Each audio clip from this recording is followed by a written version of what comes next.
this also isn't for you. You were great, but you retired a year ago. Anybody remember that guy? Bob, this is my last effort to help you remember what a great publisher I've been to work for the last couple of years.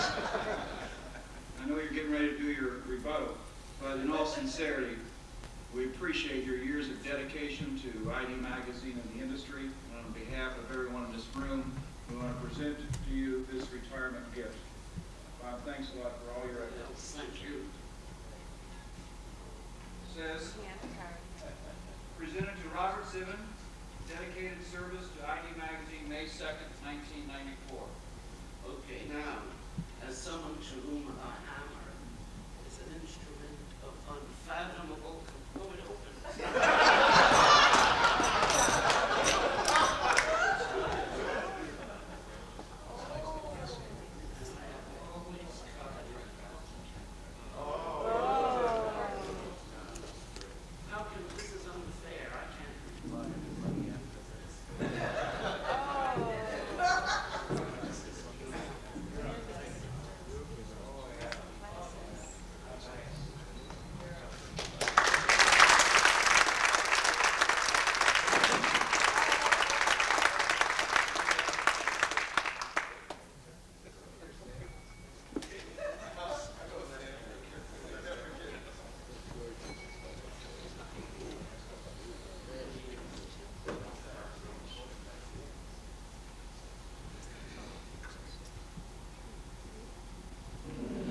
This is very, very unfortunate timing.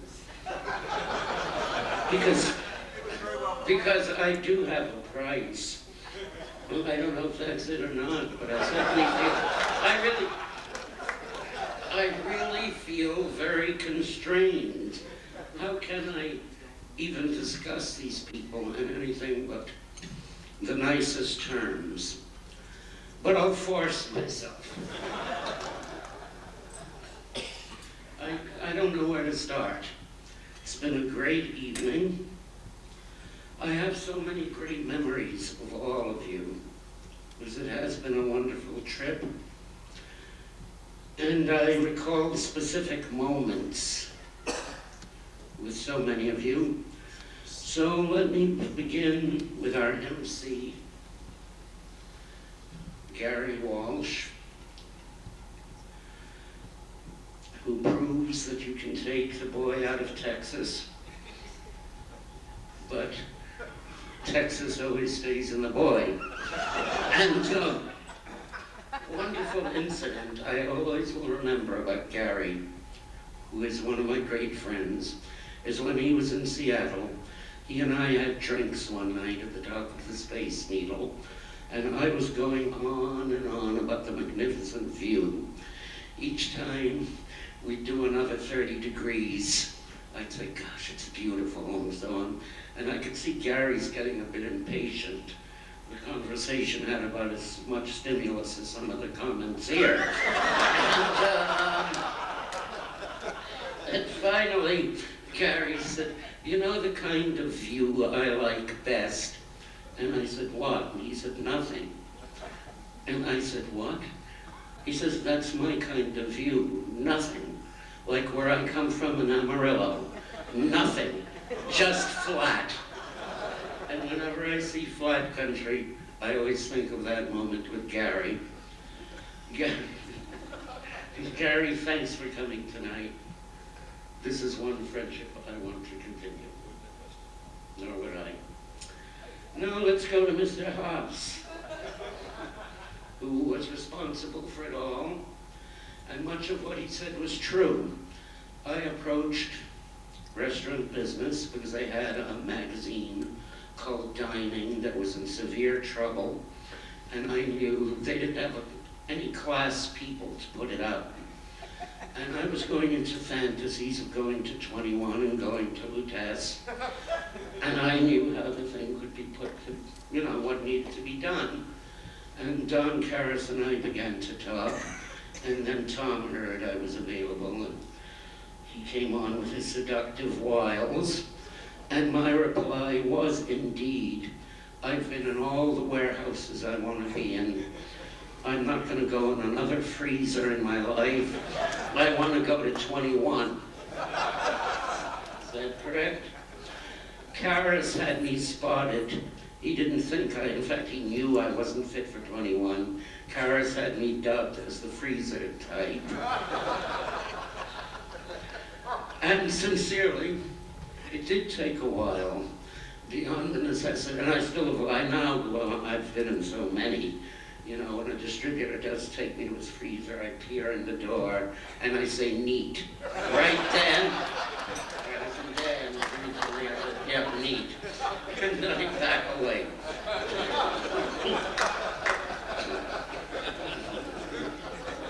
But I do remember also, and this was sincere, because it was very fortunate for me, of greater concern than going into another goddamn freezer, was, Tom, I don't know what I'd write about. It's a small-time provincial industry. It isn't even an industry. And I don't know, what we talk about. And I think it was a fair assessment of the industry at the time. But there's something called dumb luck and timing. And it was just when the industry was coalescing, when Cisco was starting, when CFS Continental was getting underway. I like to think that ID has played a role in the shaping of the industry. But Tom, I thank you for persuading me to come. And there'd be no ID if it wasn't for Tom Haas. Bill at that time was ready to extinguish the lights at ID. But it was Tom's faith in the industry that kept it going. When I came to the magazine, I had my own vision when I began to see the possibilities. And I said to Tom, I want to make it the progressive grocer of the food service industry. And at that time, progressive grocer was the source for retail statistics. And I think in large part we've done it. We had started the top 50, our special surveys, et cetera, and it's been wonderful. Tom, thanks for launching me on the trip. In no particular order, Jeff Berland, our group publisher. Jeff has grown a lot since I first met him, because then he was editor of a magazine, publisher of a magazine called Fast Food. And I have two memories of Jeff. One at lunch with some clients, and it was at Morgan Brown's Club, remember, on top of the whatever building. And there were, it was a sort of place where you got a pad and you wrote the order. And one of the guests said, wanted some bottled water. It was before it was faddish, and Jeff leaned over and said, how do you spell Perrier?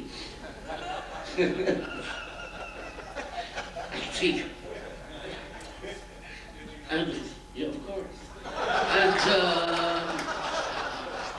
And I wasn't even on a restaurant magazine, P-R-R-I-E-R. You've learned, I said you've grown. And the other time, this eating lunch was a high point with Jeff in a restaurant, and I believe Mr. Romaine was with us. And there was a cheese souffle on the menu. And in fact, it said Emmentaler cheese souffle. And our restaurant magazine on show said Emmentaler must be the name of the chef. He's come a long way.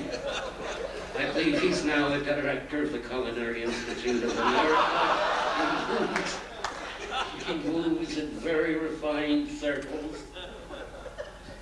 Very, very nice indeed. And Jeff, sincerely, another memory. I met Jeff, and I'm going to be long. I might have a look at my watch. I'll never have another chance with you all. I remember meeting Jeff about 2 or 3 days after I joined ID in a chock full of nuts where we picked up our morning coffee. and I was struck by his intense curiosity. You stopped me and you introduced yourself. Oh, you know, we introduced ourselves, and he said, who makes the cups? Do you suppose these are solo cups? And I'm thinking, what's a solo? You know, but the curiosity, the need to know, and Jeff, you have that. You're one of the more creative people I know, and thanks for being a willing ear to listen to. Blair, I don't know Blair. I made a note, but I can't read it. Something about little emerging company. You, one of the joys, sincerely, has been watching the emergence. Somebody got ID update today, and I don't remember whom, spoke about the ability of our industry to rejuvenate itself. The disappearance of some of the old ones and the young ones coming along, and companies like Labatt Food Service, and the one run by that snake from Maine, North Center Food Service. It's been a joy to watch you emerge and come forth. John Wickersham, the man to Niles Crumb's right, your left, hasn't spoken. He's here partly because he's the president of ID's mother church, Bill Communications. John has given me a vision. When I first joined Bill, it was an extremely pleasant place to work, a gentleman's club. No, I'm not making any comparisons. It was a gentleman's club, a very unique culture and awfully pleasant. And I don't know that it could have survived in today's economic climate. And I'm being very sincere. Well, I miss the old Bill where we did use quills occasionally. I know it wouldn't be around. John is leading the country into the 21st, the company into the 21st century with new technology. I didn't even know it had existed. But he is indeed leading us down the information highway that I read so much about. A lot of it is a bit much for me to grasp. I'm on my way out. But I admire it.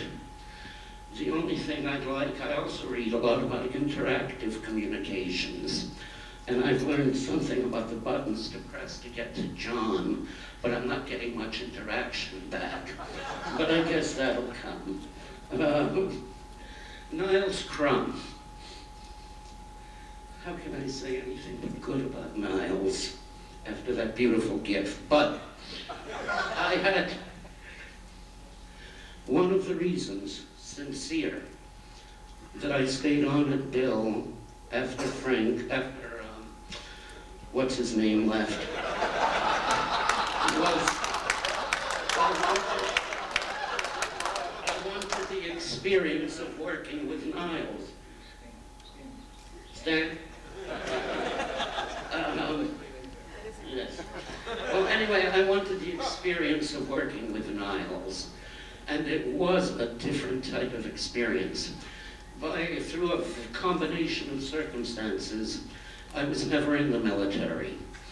So I had not had that experience until I began to work with Niles, who is a real interesting cross between General MacArthur and Father Knows Best.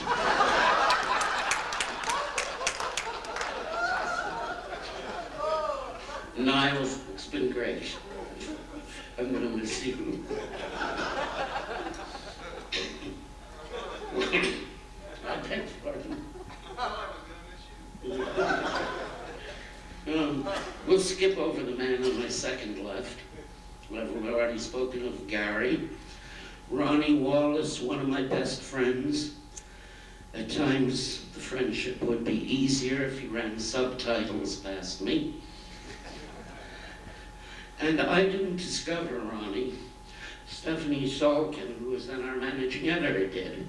And she used to come back. I don't know how Stephanie and you began your phone friendship, but she used to come back and say, there's this boy in Fort Worth some obscure produce distributor whose name is Ronnie, and I didn't know Texas nomenclature yet, and I said, "You mean Ronald or Ron?" And she said, "No, Ronnie. He's going to make his company a top 50 distributor. He's going full line, and they're going to be in the top 50, and Stephanie, forgive me, you always were gullible." So I didn't believe a word of it, but so help me, it happened. Past GDO, top 50. Ronnie Wallace, it's been, again, wonderful. Joe Stubbs, who loves everybody, and he really does. Joe, to me, has been Stan mentioned that I wasn't good on faces, and it really isn't my strong suit. And I think for a number of years after I came into the industry at IFMA or NRA, I'd start walking by Joe, and he'd say, "Hi, Bob," and he'd sing back past me, and I'd look at the badge, and I'd say, "Oh, Stubbs, I think he's with a company in Florida that concentrates orange juice." So help me. But once we got that straightened out, my first impressions of Joe was that he's one of the world's great salesmen, and he is. He doesn't miss a beat. And I'm using the word salesman with great respect. I since learned Joe is much more. He's one of the most caring people I know. And Joe, you have a capacity for friendship that surpasses understanding. Really. Jim Irwin. I remember he mentioned my first group show at the Antlers. At that time, ID was struggling, and most of the groups weren't really eager for publicity.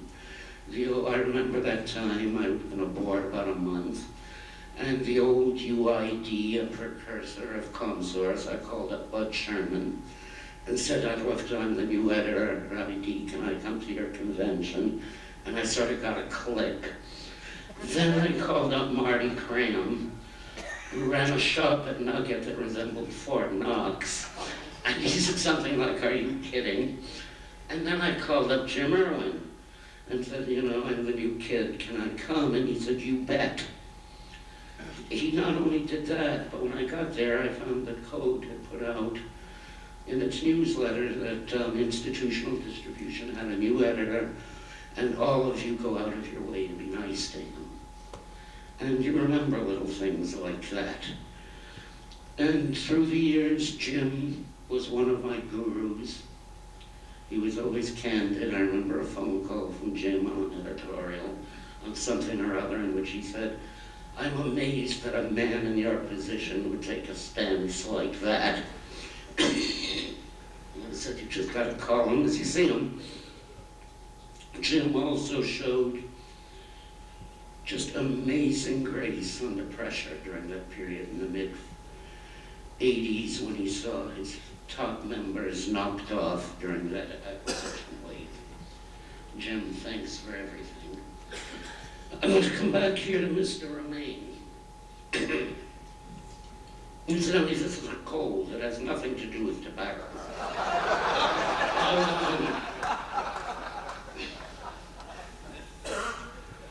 That's been a complicated relationship. Very. Stan spoke about me being hard. He acknowledged I was pleasant to almost everyone else. And yes, there were a couple of times when I tossed my keys on the desk and said, "So long." And Stan always said I was difficult to work with. What Stan still hasn't learned is you pay, you get. And I was hungry a lot of the time. I was worrying about how to pay the landlord. And yes, for Stan, I wasn't always easy to work with. But that wasn't typical.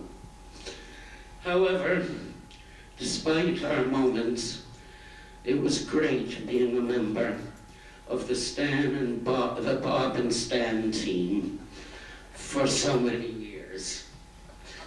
Look it down. Stan, thanks. Ours too is a friendship that's going to continue.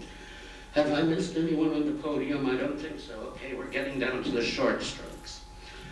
My good friend Don Tober. I shouldn't even discuss him after the honor he paid me in putting my picture on those sweet and low packets. But I have to tell you all, Don, this week became my fallen idol. He came off his pedestal. I still remember when I first met Don, or when Don and me first met. It was in New Orleans watching a Mardi Gras parade during an MCO on a Sunday afternoon as an MCO or a code convention was beginning. And my first impressions of Don was that he went to a good English public school, Eton and Harrow. He had those sable row clothes. And to me, Don, especially as I got him to know him better, he was the yardstick, you notice I said was, by which I measured elegance. I mean, he goes, the Cirque is his neighborhood restaurant. I could go on and on. So when Don, through the years, Don has been a loyal member of our editorial advisory board. And through the years, he complained about the site and time. Don would say, we remember we met at the Olive Harvey room of McCormick Place, 8 o'clock Saturday mornings. And Don once said to me, I don't know why we keep going. You make us get up at 8 o'clock NRA Saturday for a terrible breakfast in a room that has all the charm of a latrine in an inferior boys' school. And I thought that was a fair assessment. So we now move to this elegant function. Can you imagine my shock this past week when I got a Sugar Foods release inviting the press to a press conference, 8 o'clock Saturday morning, NRA Saturday, at the Olive Harvey for breakfast, at the Olive Harvey room of McCormick Place. Don,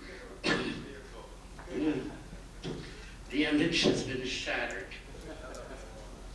Yep, fallen idol. Reuben, I know you perhaps almost longer than anyone else. We met in 1962 when Reuben was starting out IFMA. ID was still 10 years away. And now if you see IFMA, it's like the White House staff offices. But then Reuben had a little office on the mezzanine at Palmer House in Chicago. Still remember it.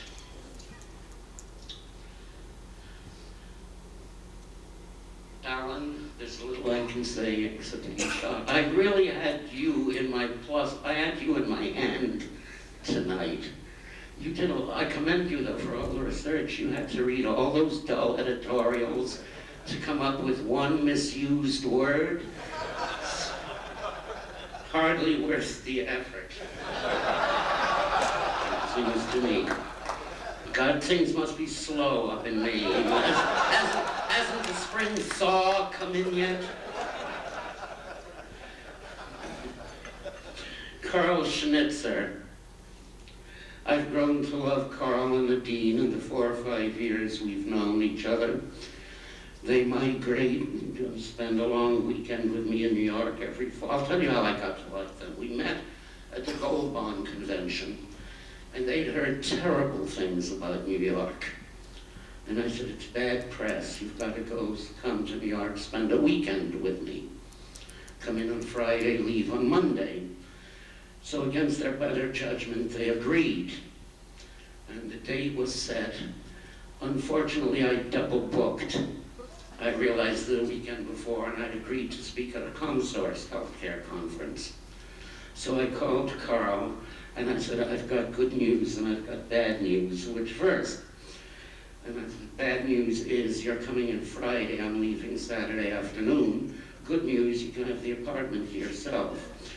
Well, they were very unhappy, but we went to the theater Friday night and I walked them around the neighborhood Saturday morning. And about 11 o'clock, Carl turned to me and said, you're gonna miss a great weekend. He caught on.